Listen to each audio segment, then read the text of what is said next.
C'est les partis politiques qui ont de gros problèmes d'argent.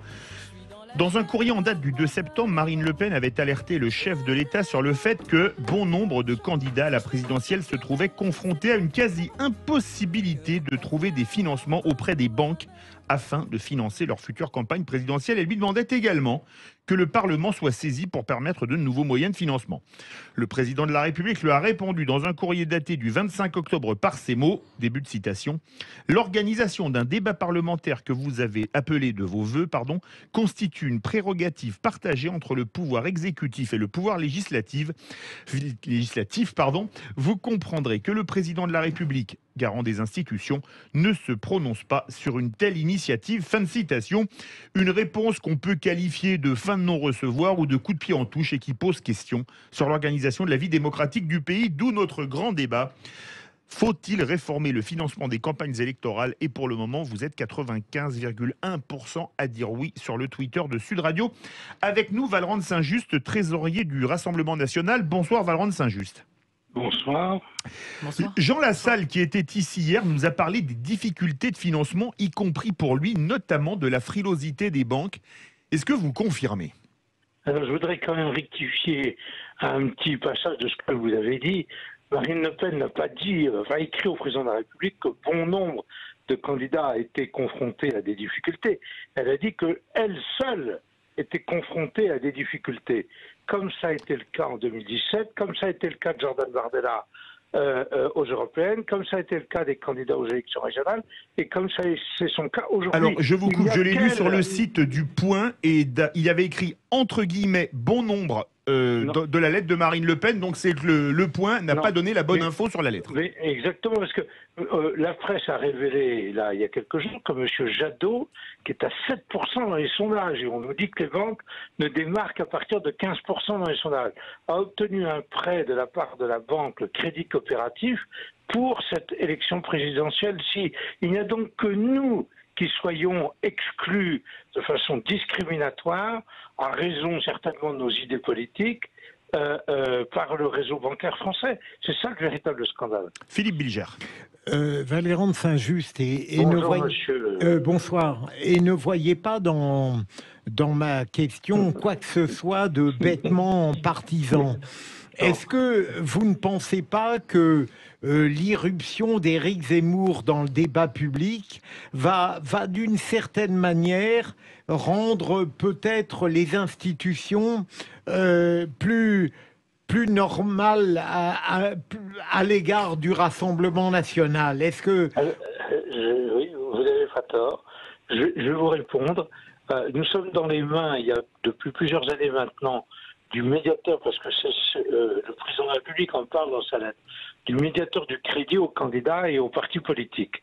C'est un haut fonctionnaire qui est un type, moi je veux dire, formidable, avec lequel j'ai beaucoup travaillé, qui a très bien compris le problème et qui essaie de nous aider le plus possible.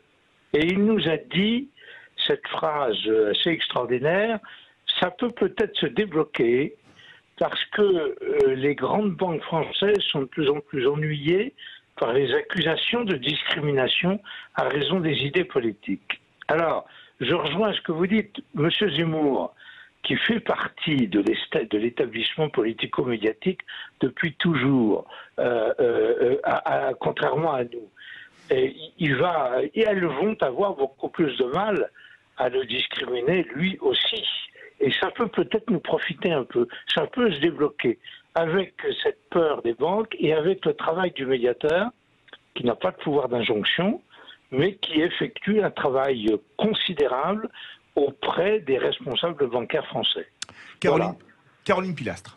Oui, écoutez, moi, j'arrive pas à comprendre. Bien dans le micro. J'arrive pas à comprendre, évidemment, que les partis politiques qui sont considérés comme démocratiques, je veux dire, le RN, comme d'autres partis, sont des partis légaux. Il y a beaucoup d'électeurs qui votent pour ses représentants, ne puissent pas emprunter. Alors, on va aller au-delà, si vous voulez, du simple financement, si je puis dire, mais vous avez énormément d'établissements bancaires qui ont peur de l'image que ça pourrait renvoyer si, par exemple, ils prêtaient au RN, parce que ça leur ferait une mauvaise publicité.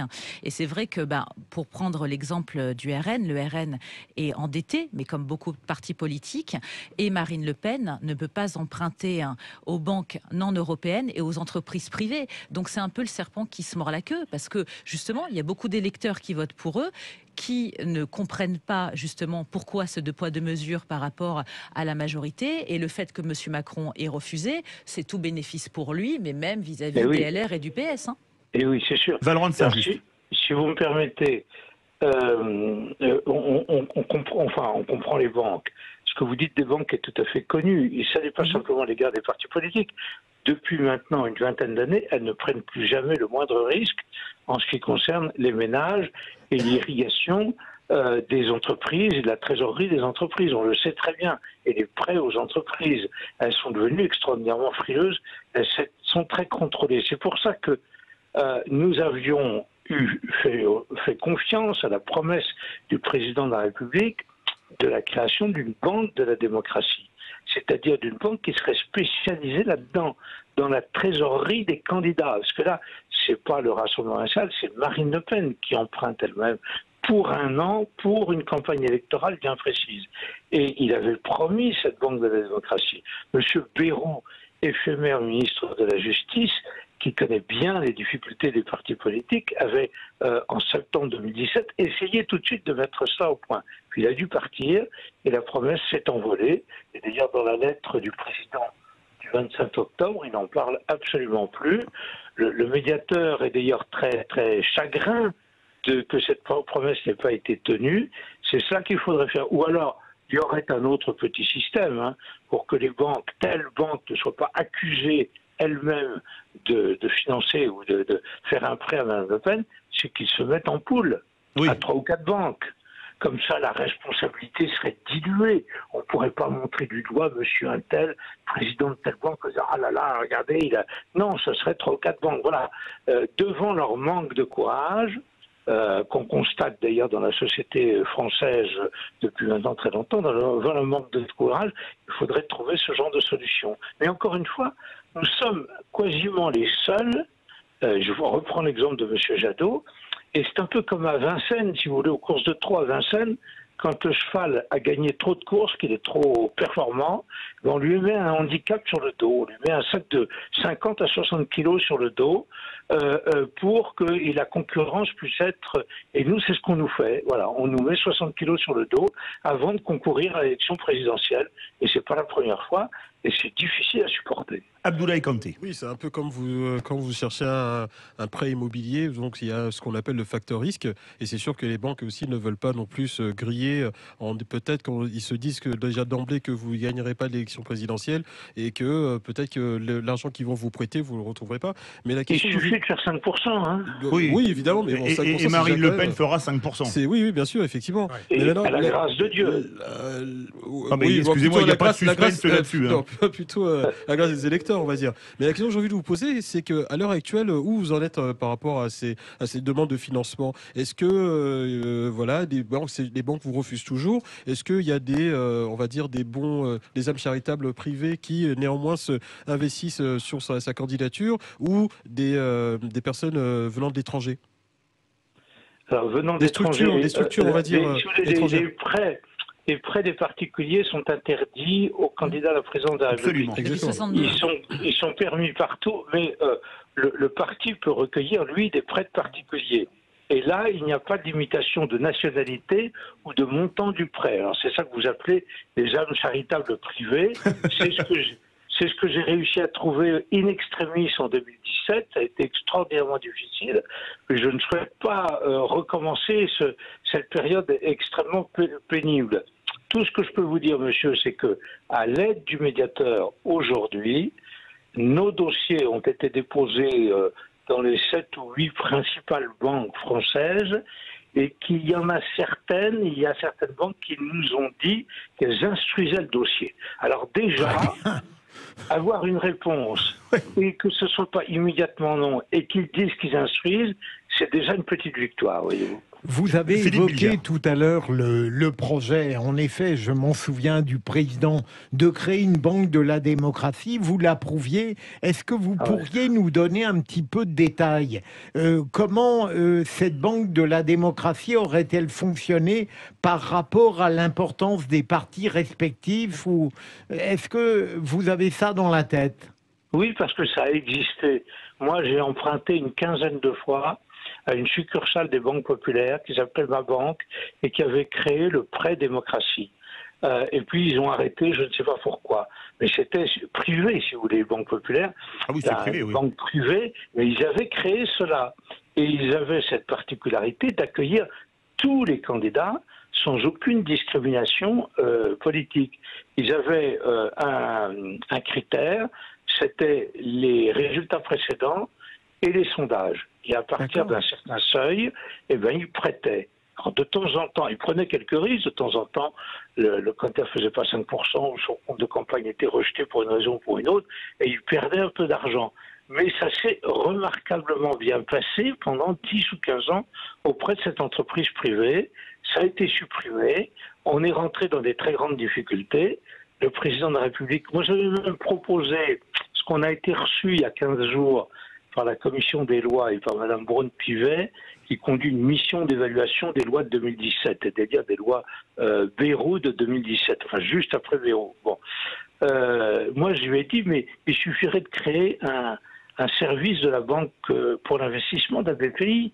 C'est une banque publique qui reçoit des ordres du ministère des Finances ou du ministère de l'Intérieur, et on lui dit, vous créez cela, vous mettez des spécialistes et vous recevez tous les candidats. Voilà les critères que vous devez observer, et vous ferez la trésorerie, le prêt relais des candidats pendant 1 an, à partir de quelques mois avant l'élection, jusqu'au jour où le compte de campagne est approuvé et remboursé par l'État. C'est d'une très très grande simplicité. C'est pour ça d'ailleurs que tous les autres candidats ont très facilement des prêts très importants de la part de toutes les banques.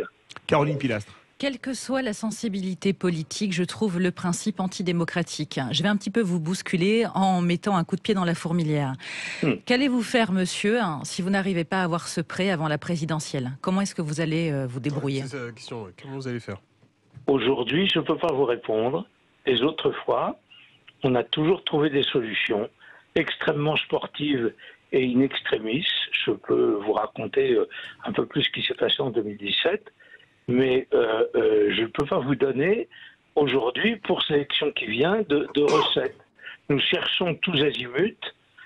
Nous avons engagé des campagnes de prêt auprès des particuliers pour le parti politique. Nous sommes avec le médiateur auprès d'un grand nombre de banques. Voilà. Mais s'il n'arrive rien et que nous retrouvons la situation de 2017, ben je pense que ce sera très difficile. On est toujours arrivé, depuis 50 ans presque maintenant, le Rassemblement national, ex-Front national, a toujours connu des difficultés financières extraordinairement importantes et les a toujours surmontées. Voilà. Mais alors, je voudrais vous poser une question, Valrand de Saint-Just, avant de redonner la parole à Philippe Bilger. On est à un peu moins de 6 mois de la présidentielle maintenant. Vous avez 7 députés.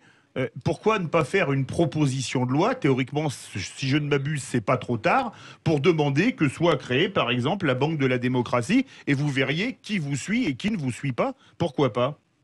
Oui, alors écoutez, la création de la Banque de démocratie, c'est peut-être un peu compliqué. Il y a Ou de trouver une solution légale, non, par loi. un moyen terme. Il y a un moyen terme.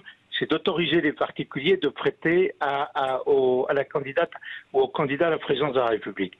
Et on en a parlé avec Mme Braun-Pivet, avec M. Gosselin, qui est député républicain, et ils nous ont dit, oui, nous serions favorables.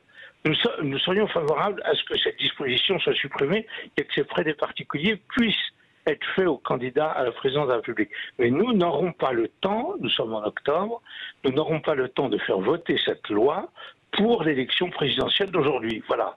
Alors, ils démarrent très tard. Je ne dis pas que c'est voulu. J'essaie d'être le moins paranoïaque possible. Et pourtant, j'ai beaucoup pété dans ma vie, mais enfin, je me soigne. Ils démarrent très tard. Mais voilà, ils ont compris la grande difficulté mais je crois que la loi, on ne peut pas la voter, c'est trop long. Les délais parlementaires sont trop importants. Philippe Bilger. Est-ce qu'à votre avis, il n'y a pas, Caroline Pilastre l'a dit, je ressens comme une profonde injustice le fait d'être admis pour un parti dans l'espace démocratique et d'être parfois traité comme s'il ne l'était pas. Il y a quelque chose là qui révolte le citoyen que je suis, quoi qu'il pense du Rassemblement national. Ah, mais vous diriez Mais la même monsieur- chose pour la France insoumise. Hein. Absolument. Bien sûr. Mais monsieur Vulgaire, nous sommes très habitués à subir toutes les humiliations et discriminations possibles. Donc, Jean-Marie Le Pen disait j'avale un bol de crapaud tous les matins. Alors bon, on a peut-être commis des erreurs qui ont créé ces crapauds, etc.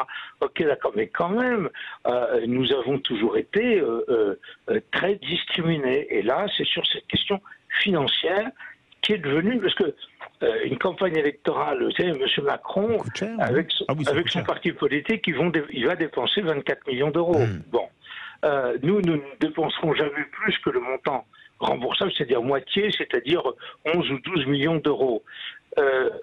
Mais il faut les trouver, et il faut les financer, parce qu'on doit payer toutes les factures avant la fin du mois de juin, c'est-à-dire 2 mois après l'élection. C'est la règle, elle est tout à fait normale. À partir du moment où on reçoit de l'argent public, où tout ça est financé par les contribuables, ça doit être très surveillé, et c'est très surveillé, et il faut se comporter le mieux possible. Mais là, nous avons, dans un régime capitaliste, les banques ont un rôle civique. Un rôle civique qu'elles oublient. Abdoulaye Kanté, rapidement Valorant Saint-Just. On va parler, oui, de la règle, etc. Mais est-ce que, au-delà de tout ça, est-ce que ce n'est pas une fin de cycle? Parce que j'ai l'impression que c'est toujours sur on va dire la dernière lancée que vous avez les financements. Mais est-ce que c'est pas plus profond que ça? Est-ce que le message politique de votre chef de parti, est-ce qu'il prend? Parce que vous savez, quand on a envie de donner de l'argent, on donne à quelqu'un qui nous inspire. On va dire les banques. Mais est-ce qu'il y a plus cet aspect confiance? Quand je dis aspect confiance, est-ce qu'aujourd'hui, la parole de Marine Le Pen, maintenant, porte jusqu'à ce qu'on peut lui donner de l'argent? Valorant Saint-Just. Écoutez, monsieur, lors des dernières européennes, Jordan Bardella a été le seul à être exclu du réseau bancaire. La campagne électorale nationale, elle est de 4,5 millions d'euros. Nous avons fait appel aux prêts des particuliers. En 15 jours, nous avons reçu 8 millions d'euros.